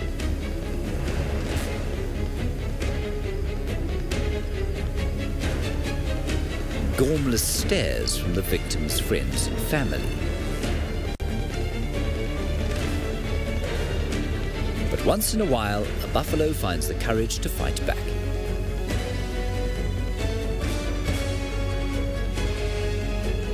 Perhaps the glaringly obvious solution, i.e. simply chasing the cats, suddenly permeates the bovine brain. Whatever the reason, this large cow returned to save her smaller friend. They've come right up to the car. I will talk about that Sausage Tree Pride buffalo interaction now. But these little things are so close up right now, I don't want to make too much noise. That special? No, one's got a little bit of warthog dung, it looks like, and one's got a tussock. Right, so let's go back to the Sausage Tree Pride. That interaction is very interesting to me because, as I said in the voiceover, I've always been fascinated by the fact that these animals don't defend each other. We watched last year, or it was 2 years ago now, when Scott was spending time with the 5 musketeers, the cheetahs across the river. They would attack herds of wildebeest, and as long as the wildebeest stood firm, the cheetahs couldn't do anything. And we watched one wildebeest only once try and bunt the attacking cheetah off his stricken colleague, and it was very successful. But then they left the stricken thing alone, and it was devoured by the 5 cheetah. Now, buffalo are even bigger than wildebeest, well, much bigger than wildebeest. Lions are very wary of them, and if they could just somehow get it into their relatively thick bovine skulls, that if they stood together and pushed home an attack against lions, I really don't believe they'd ever be eaten. But they don't, of course, and the reason they don't is very interesting, I think. And I think it's got to do with the fact that they see lions as predators, obviously. There is this uneasy balance between the two, and buffalo have simply not evolved the instinct to form a phalanx, a defensive line, and chase off lions. There's no reason that they couldn't do that, but it doesn't exist within their nature. And the reason that it doesn't exist within their nature is that it doesn't need to. Not enough of them get killed for it to make a huge difference. So I've no doubt that there are one or two buffalo who've been born, who've had some kind of sort of, shall we say, braveness mutation, where they have pushed through attacks on lions and managed to chase them off more often than other buffalo, but it hasn't sufficiently given an advantage that that gene has spread through the population. So I'm going to guess that the reason they don't is that it simply hasn't evolved, and that their terror of predators and their unwillingness to engage them physically sort of for an extended period has got something to do with the fact that, way back in their evolutionary history, they weren't only fighting with lions, they were fighting with much bigger cats, saber-toothed cats. And I just think it's very interesting because it's entirely a psychological game. It's got nothing to do with their ability to truly chase off a lion. A little bit like these hyenas, I suppose, they hunt animals like zebras, and if the zebra herd was to turn around and come back at a hyena that had taken down, or a clan that had taken down a young zebra, there's no ways they'd be able to stand against a sort of charge of 10 biting, kicking zebras. And yet it just doesn't seem to occur to them. Whoops, daisies, I think I've pushed the secret comms button. There we go, it's back in my ear now. Oh, as you heard, we're going to go to Brent now to talk about some lion dynamics. Look at this, I'm looking at you through a pelvis. And Sebastian getting creative on the camera. We are looking at you through a giraffe pelvis, sorry, not buffalo pelvis. There we go. Okay, so there has been some very interesting behavior, and it happened last night. Isn't it fascinating what these lions can get up to at any time? So let's have a look what the naughty Talamati and Madam Amber were getting up to.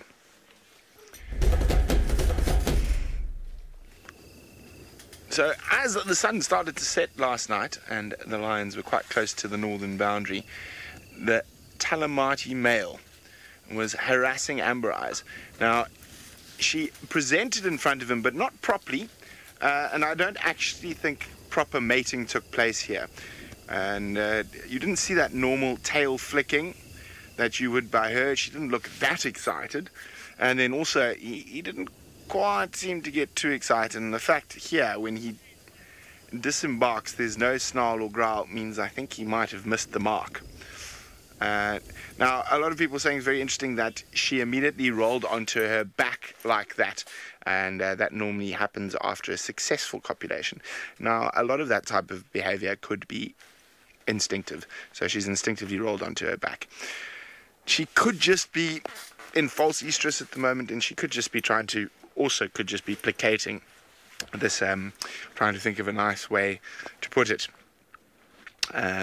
Something about young boys and their urges, and you can see how much bigger he is than her already, so she might just be trying to sort of keep the peace for the moment.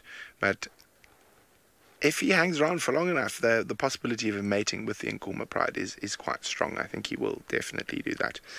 But that didn't look like a proper mating or copulation to me. It looked more like a sort of going through the motions, a sort of more sort of ritual-like display. And we'll see what happens. I don't think there are going to be any cubs from there, though. I think he definitely missed.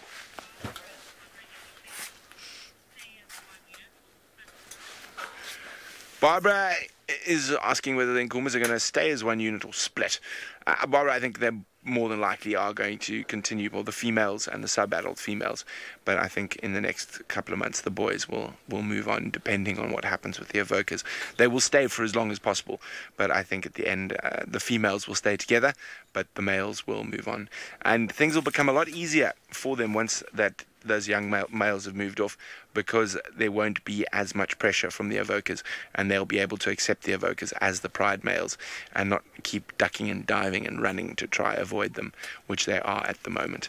So be interesting to see what happens there.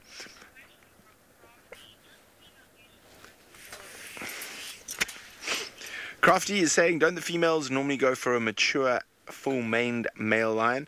Yes and no. They will mate with sneaky males that come in and out, but as a general rule, woof, where did that wind come from? They will go for mature males, but if there are young males present, they will also mate with them as well. But as I said, I don't think that was proper mating. I think that was her just placating the young male, and I don't think there was actually any penetration there. So I think he was going through the motions, and young male lions of that age often don't quite know what they're doing. They're still learning the ropes, poor buggers. But yes, it can be very, very amusing when they are at that stage. Now, of course, this is only happening. I mean, you will see sons try and mate with their mothers even at that age. It's not uncommon.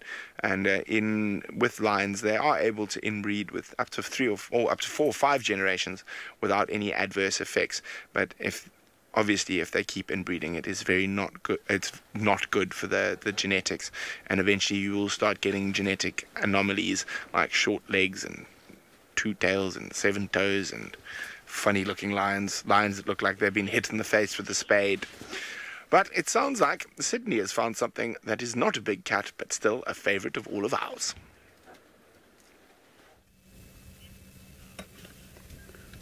So you can see that the elephants are now moving away from the dam, from the Viotella pen, and now they are going back to feed. They are just having these small babies here. I've just seen 2 small ones. So it's difficult to see the little one when it's in the middle. Look at that. So that is quite a very small one. So the mothers are responsible to help the little ones to feed until they're 2 to 3 years. But these little ones, they've got to stay with the mothers for up to 16 years. Oh, there's more coming here. This side you can see they're just here. Look at that. So the little ones are very inquisitive. They're trying to investigate what is it we are doing here at the moment. So the elephant's body smells just like the khaki balls, which is one of the plant which also produce a very strong scent and which can serve as a mosquito repellent. So these elephants are so very peaceful. Normally, when the elephant has got babies, when the elephant has got injuries, and when the bull is on mast, elephants can be dangerous.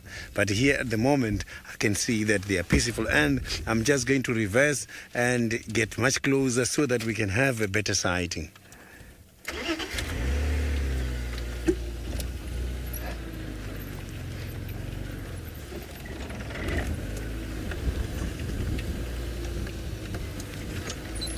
So these animals can hear very well.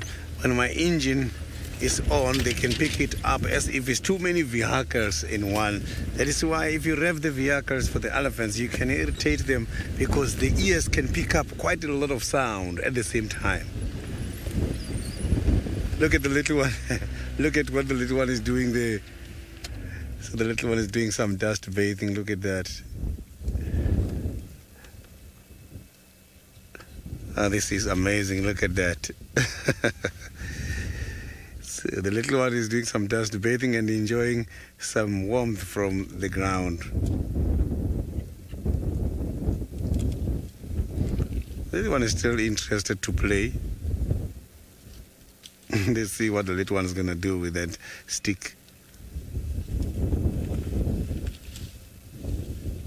The little one is kicking the stick.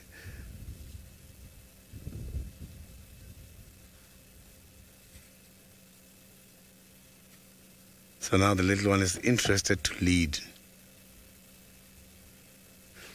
So these animals, they can have something in mind for quite a long time. Elephants, they've got good memories and they can learn very quickly. So these little ones, when they are seeing the parents every time doing things, they want to do the same. I'm sure what the little one was doing is what the little one saw when the adults were doing the mud bath. And let's see, the little one is trying to scratch now. So this little one by now even knows how to do the scratch. Look at that. So now let's go to the hyenas. So James is still having a lovely sighting of the hyenas by the Masai Mara. Right, we've got some evidence here. Zoom in as far as you can, please, Manu. The little one has got its appendage out.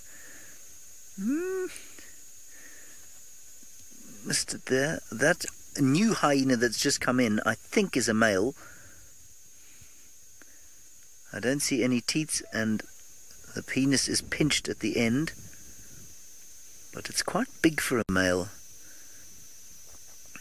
No, I'm pretty sure that's a male. Some of you might be able to identify that hyena. I cannot at this stage of my inexperience. But I'm sure that's why Corky's not Corky. Waffles is tolerating it. It's quite heavy around the back though.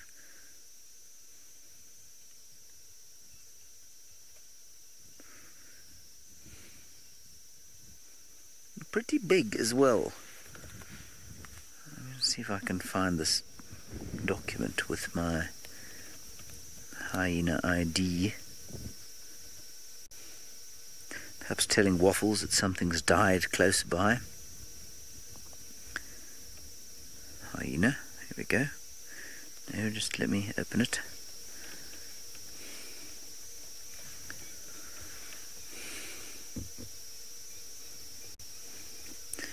North Clan members, here we go. Right, so what we're going to look for is that distinctive pattern on the left shoulder. You see above the left shoulder and above the right shoulder. That is very heavy bellied for a male, unless it's just eaten. It's now anal pasting, which of course is another nice thing to say about hyenas. Quite dark on the back too. Anybody got any idea? Hashtag SafariLive on Twitter, let us know.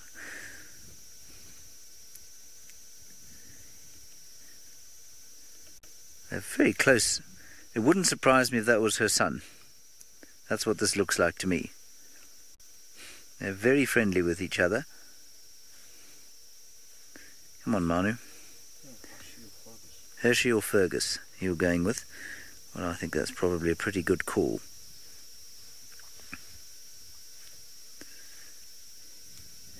The little one is also completely comfortable around the new arrival. Apparently you chaps are not. Right, they're now under the car. But you guys are not sure either who that is. They're not quite under the car, they're just in front under the bush. We'll wait for them to run back.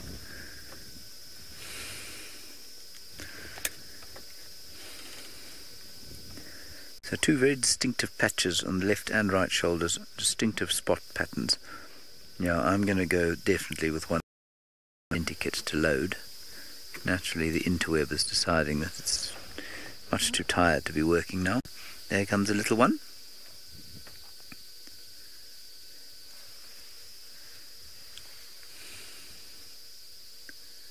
What a privilege it's been to spend this afternoon here.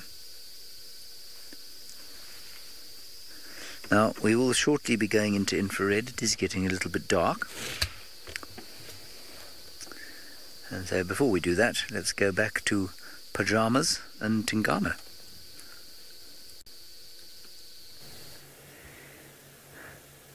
Pajamas and Tingana. It actually works quite well as a little song. We, of course, are an hour behind James in the Mara, but it is starting to slowly get dark here as well. The evening is drawing in.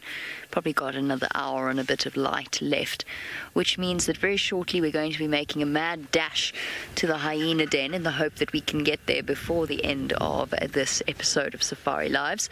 So, Tingana has made his way into another drainage line away from Treehouse Dam.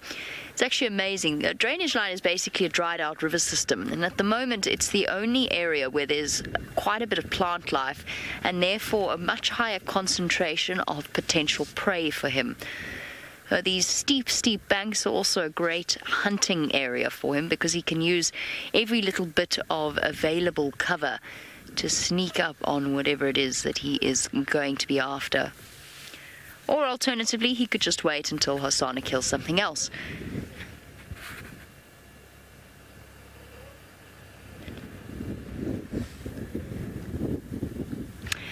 Zach, you want to know if Tingana only scent marks because he's dominant? It's a little bit more complicated than that, but yes, in essence that is correct. So he is dominant. Male and female leopards are territorial. So once a male reaches an age where they want to start competing for territory, they will start to scent mark as well as call. It's got to be combined with that rasping, sawing call. The same applies to the females because, of course, both sexes are territorial. Now, Tingana scent marks because of this he's dominant, but it's also kind of as a result of this, because scent marking is basically a way of advertising one's dominance. Now what we've seen is that Hosana has started to scent mark around this area, but he is not in any way dominant yet. He's not ready to be dominant. He's not dominant over his father. He's not big enough yet. But he's nearly 3 years old. He's going to be getting close to that stage where he needs to start thinking about moving away. So scent marking does not necessarily equal dominance, but it's usually a symptom of dominance. Does that make sense? Tingana and Tundi, the two dominant adults of this area, as well as Shidulu, they will all scent mark as well, and Hukumuri. They will scent mark to make sure that the other dominant leopards know to stay away. We're going to do a mad dash to the hyena den now. It's been lovely sitting with Tingana, but it's time for us to leave. Let's go across to Brent so that we can have a chat about a rather debilitating skin disease. Well, before we go to the morbid, let's look at the beautiful as the sun sets here on the Djuma Private Game Reserve in the Lowveld of South Africa, in one of the most exquisite wildlife areas in Africa. Gorgeous. Absolutely gorgeous. Now, we're going to talk about mange a little bit, so we're going to wander back into our tent and chat about mange. Now, you've got two types of mange. You've got demodactic mange, which isn't nearly as bad, and then you've got sarcoptic mange. And sarcoptic mange is what, unfortunately, the Mangeni boys are suffering from. So let's have a closer look at how badly they are suffering.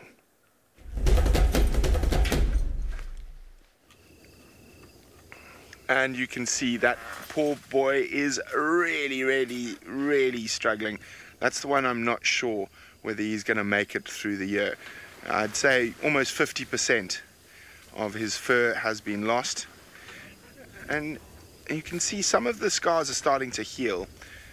There we go, you can see there, not so bad. So it's actually a tiny little mite, a little arachnid, that burrows into the sort of roots of the hair follicle as it comes out. And what actually causes the hair to fall out is not so much the mite feeding on the flesh and all that type of stuff, is that most animals will have an allergic reaction to the mite and to its saliva, and that's what causes the hair follicles to fall out.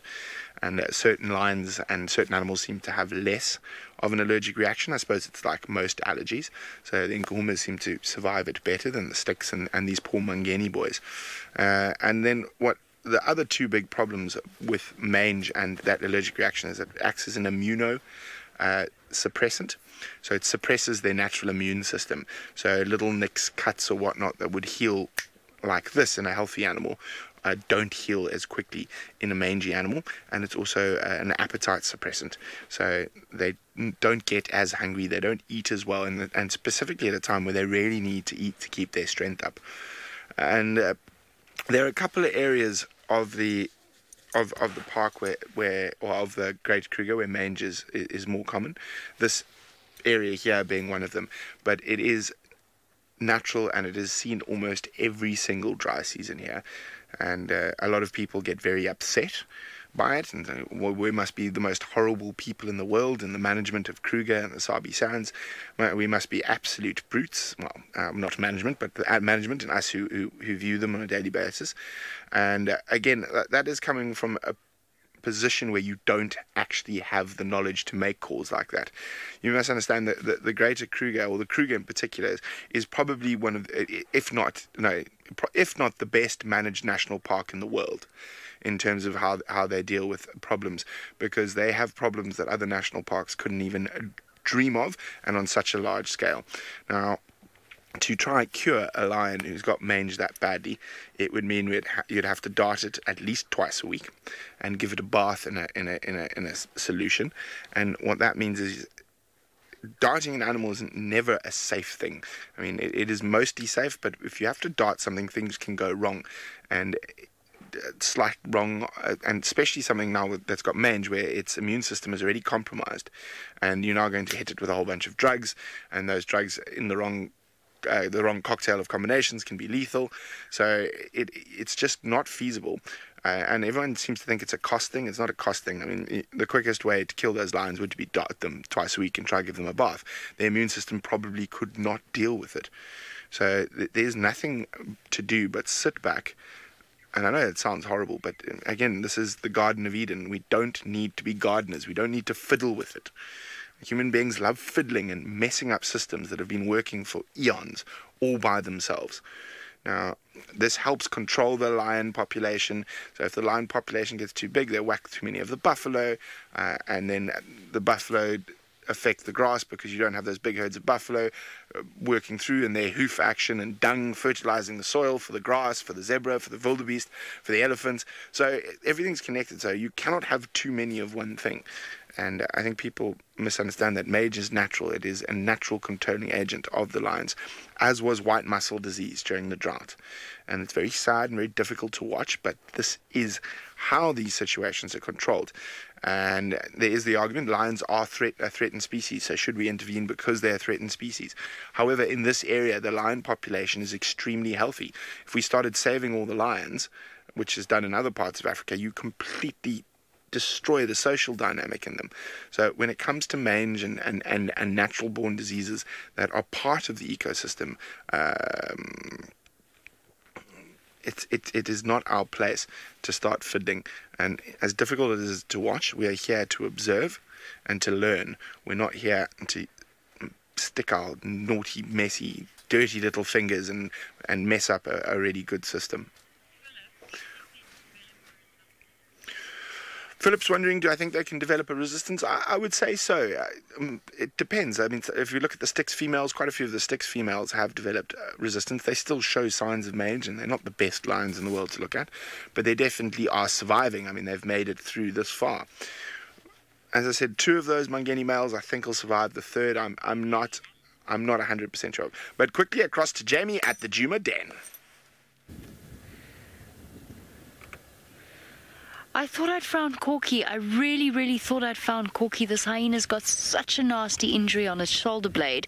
I'm sorry to have rushed you away. Sorry. It is Corky, it's her. Yes, Tom, make your way in. Oh, my goodness, look, it's her. This is amazing. She's back. She's fine. She's here. She's got a really nasty shoulder injury, but otherwise she's not even limping. Hyenas are phenomenal. Look, it's her. It's her. I'm so excited. This is just fantastic. Okay. She's not even limping. Corky, you had us all terrified, and she's not even limping. Quick, let's go around. Now, send through your one word to describe this on #SafariLive on Twitter. Mine's relief. Let's go watch her call the cub out. It is her. We drove along the road. How beautiful was that timing? And I saw this hyena with a shoulder injury, and then Craig said no, he thought it was her, and I said I didn't think it was. She's a bit thinner than she was, but otherwise I am so excited. Well done, girl. Now fetch your baby. Sorry, girl, sorry. She's limping. Yes, she's okay. She's okay. I'm gonna stop here.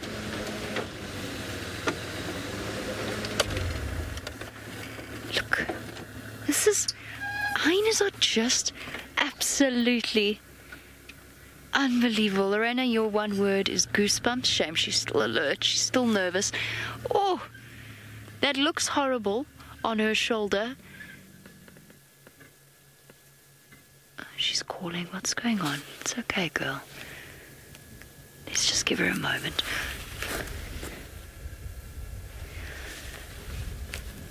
She's calling.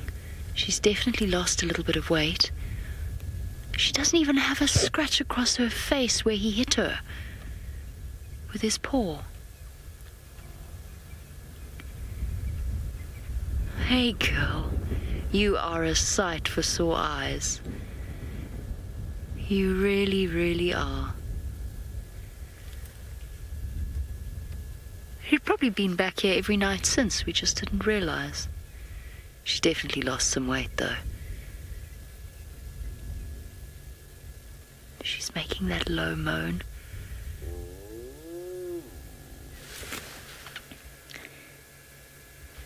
None of your business, your one... Look, look, look, look. Your one word is strong. Is there anything stronger than the maternal instinct out here? Not many things. I'm not crying, you're crying.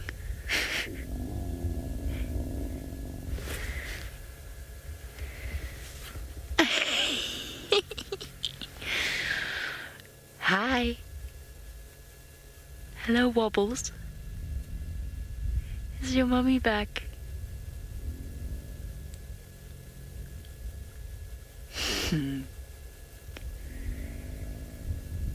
Oh, there's some things that we don't even need to put words to. Oh, that's okay. That is really, really sore, but it's okay. There's no permanent damage there. There's Pretty's cubs coming out. There we go. There's one of Pretty's cubs with its wrinkly, pruny skin on the top of its head. Oh, corks. Oh, phew. I'm happy now. I can go to bed content. You brave girl.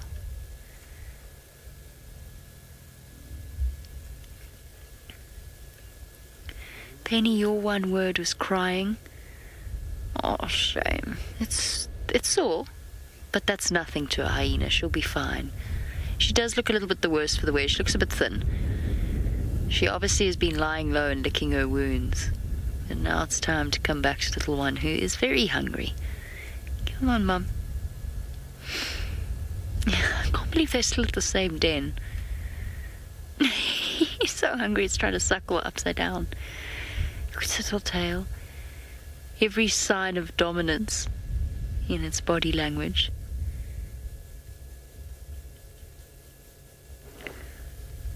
I always think of high-ranked hyena cubs as the perfect metaphor for privilege. And this would have been the first real shock he's had in his little life. Our group, you want to know if she will still have milk? Yes, it looks like she does. It might not be as rich as it normally would be, but hyenas do produce very, very rich milk. So I'm pretty sure she still has a little bit. Oh. And if not, she'll go out and search for a meal tonight. Oh, you're hungry by any chance?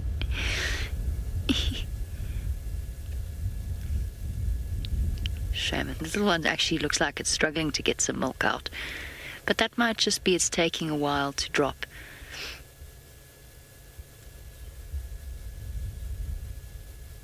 Nothing's broken. Just a deep wound, that's all. And probably some very stiff muscles and some very sore tendons. Oh, look at it. Just like a puppy or a kitten pressing up against Mum to stimulate the milk production. Isn't this just what we'd been waiting for?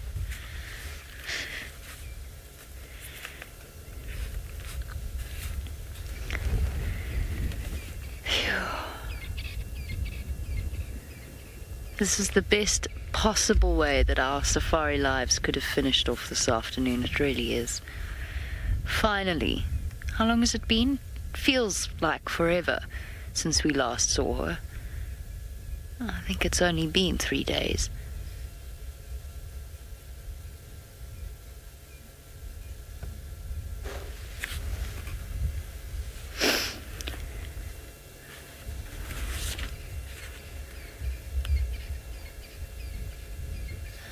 Okay. Reunion's over now. They're probably going to sleep and have a little bit of a nap and a recovery period. And she's not showing the side with the injury, but can do.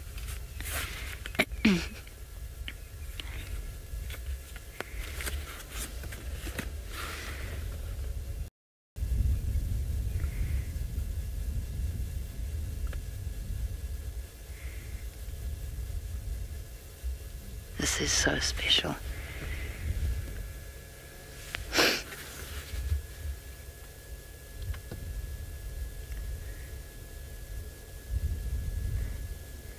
I think everyone around the world is breathing a massive sigh of relief. Corky, I don't think you realized just how many people you had worried, concerned for your safety. Everyone's been rooting for you.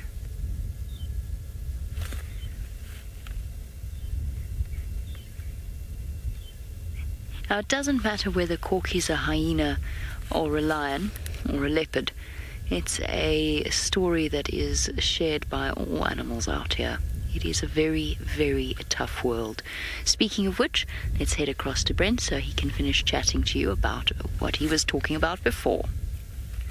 Now Sebastian is looking at me through the horns of a giraffe. He's being very creative in the tent this afternoon with all his different angles he's playing with. Now, isn't that absolutely wonderful to see Corky back at the den? And I mean, I don't want to go and harp on about mange and other horrible things now. So let's just glow in the glory of Corky's return. The wound doesn't look too bad at all. Even when I was chatting about it this afternoon when I got back, and when I watched that clip, I was like, oof. You know what? It doesn't look like that lion actually got into anything serious. He just got meat. So I think she'll be just fine. If she hadn't have been, it would have been a very interesting time for the Djuma clan. Then there might have been more upheaval. But luckily for that little one, Corky, Mom is back and safe and sound. What a wonderful way to end Safari Lives. So for the last little bit of Safari Lives, let's go back to Jamie and Corky and Cub.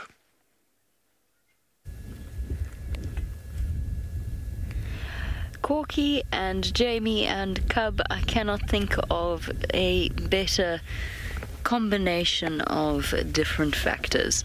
So Jamie spent a lot of time watching this little cub wander around, but not much time with Corky. So this has come as a vast relief. Her strength and courage in the face of that lion launching itself in her direction. Look, I think that we shouldn't go completely crazy. She did run into a log, which is why she couldn't get away, but she really stood her ground, and goes to show the strength of a maternal instinct in a situation where she knew her cubs were going to race for safety, and she just had to get herself out of the way once she distracted the lion long enough for the cubs to get away. She's here. She's fine. She's going to be absolutely fine. She could use a good meal, but otherwise she's absolutely fine. Phew, what a relief. Sometimes timing just works out so incredibly well. She arrived as we did and looked at us as if to say, yes, it's me. Were you worried? Well, we were, Corky. We were a little bit worried. So there we go. Matriarch of Djuma clan survived the onslaught of a lion attack and has returned to feed the little bald-faced cub. And it could not look more content if it tried. And thus ends our 22nd episode of Safari Lives. I hope you have all had an amazing time. Thank you for joining us. You're the most important part of this entire story. It just wouldn't be the same without you. We'll see you again for our normal safari tomorrow morning or next week for Safari Lives.